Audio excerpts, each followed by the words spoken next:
Well, welcome to Richie's Roost, Shaco, Mississippi.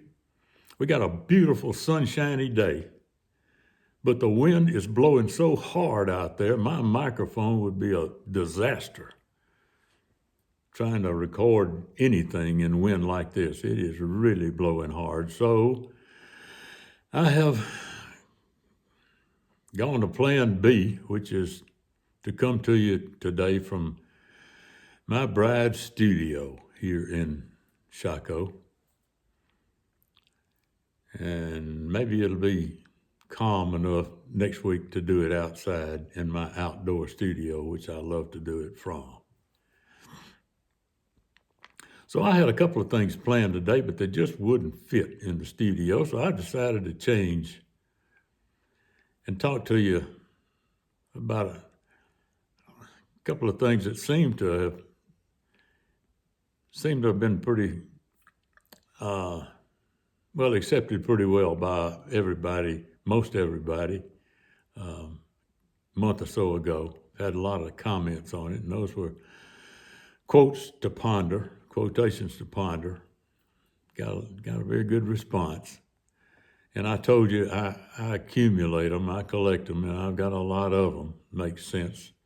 And I try to pick out some that would be germane to some of the activities and goings on today. See what you think, maybe with a few exceptions. So we're going to have a few more quotations today. It's going to be fairly short. But the first one I've got up is by Confucius. If you don't know who he was, you can Google him. Confucius. Very wise. He says the beginning of wisdom is to call things by their proper name.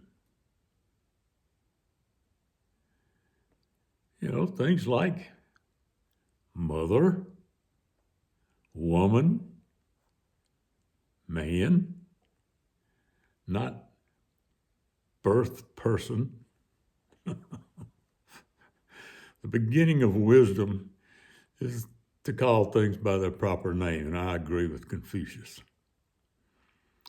The next one is by Oliver North, who under President Reagan had a little situation that he had to talk to Congress about.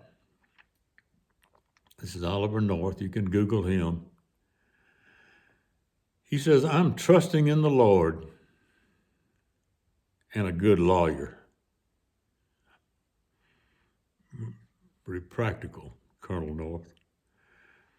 Now here's a truism, and this is probably one of the most famous quotations. You've heard it, I'm sure, by Ronald Reagan. It's one of my favorite ones. He says, "The closest thing to eternal life on earth is a government program." One of those gets started, it just never ends, never goes away. They're talking about all this budget business as we speak this week. Congress and the president, they're arguing over budgets and that kind of stuff. I happen to think there's one way to cut an awful lot of money out, save a lot of money, by getting rid of thousands of employees and a lot of bureaucrats if we eliminate the Department of Education, the Department of Energy, and maybe get somebody who knows what he's doing to head up the Department of Transportation.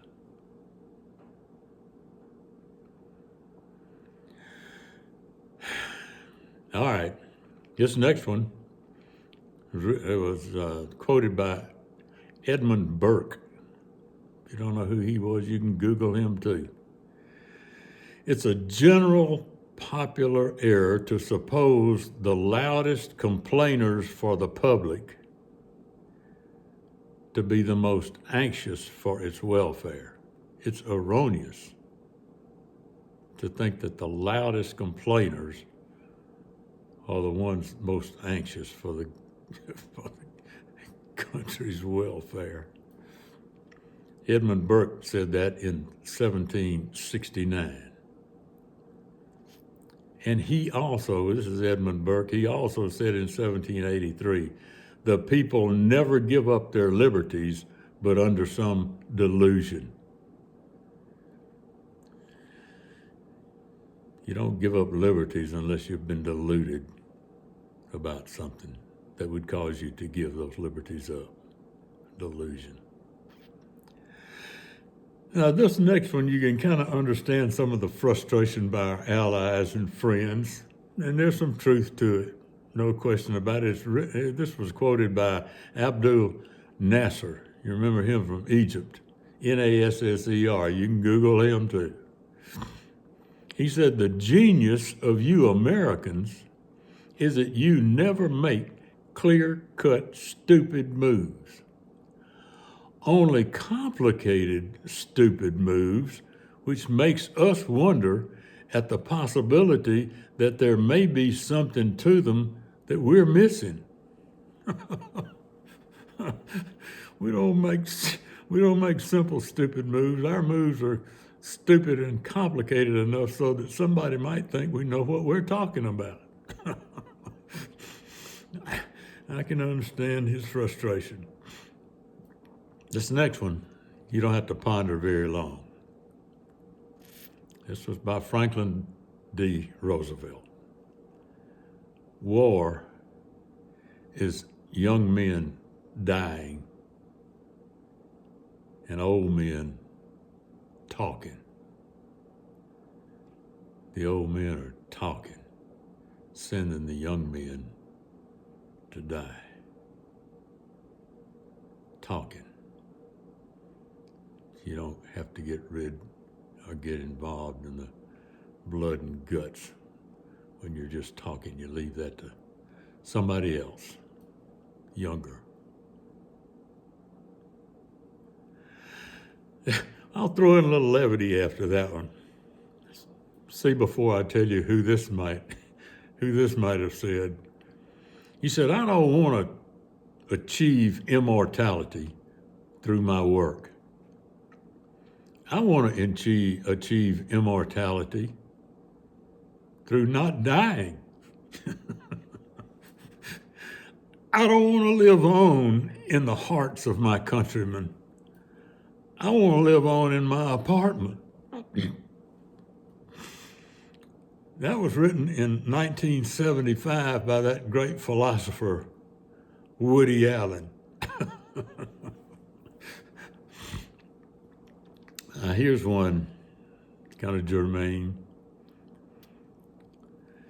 This was quoted by Harold Macmillan, who was Prime Minister of the United Kingdom, 1957 to 1963. He said, we have not overthrown the divine right of kings to fall down to the divine right of experts. We've not overthrown the divine right of kings, which we overthrew the divine right of kings, to fall down to the divine right of experts. I agree with him when you consider the experts on the origin of COVID-19 are the experts in the argument for climate change. This one, the newspapers say Congress is deadlocked and can't act. I think that is the greatest blessing that could befall this country. Written by Will Rogers in 1924. Died way too young in a plane crash in Alaska.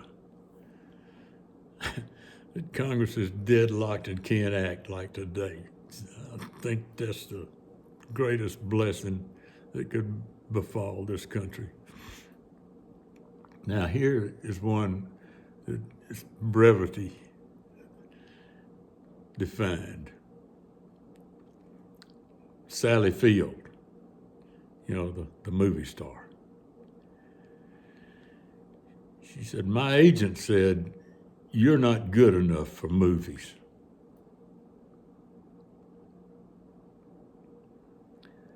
I said, you're fired.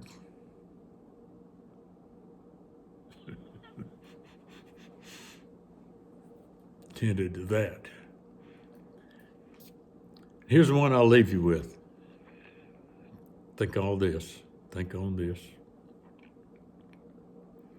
The democracy will, not the democracy could or might or may, the democracy will cease to exist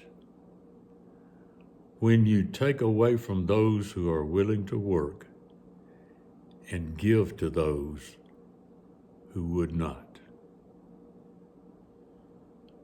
Not give to those who could not, but give to those who would not or will not work. That was written by a gentleman named Thomas Jefferson. I think he was right. Well, that's all for today. We may do this again before too awful much longer. I hope some of them might have rung a bell with some of the things that we're doing today, and maybe a little entertainment in between. So, I'm Jim Ritchie, and I'll see you again next time.